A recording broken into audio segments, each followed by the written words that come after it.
restorannya apa itu? Pokoknya banyak bintangnya aja setahu gue tuh.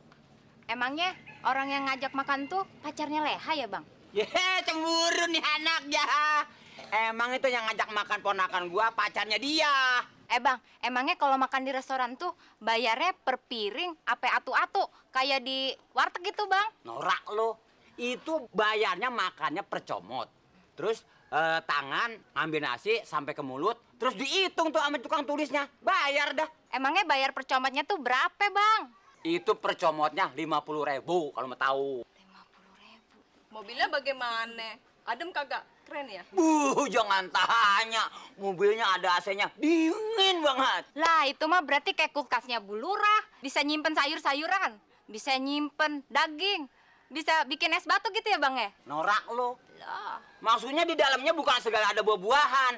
Emang dinginnya sama juga di puncak dekat gunung. Widih, puncak.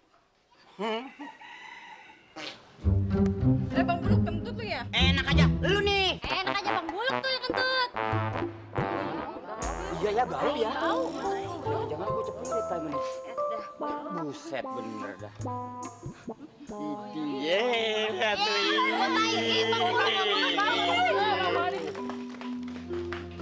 Pantat nggak tahu diri. Pada lari lagi.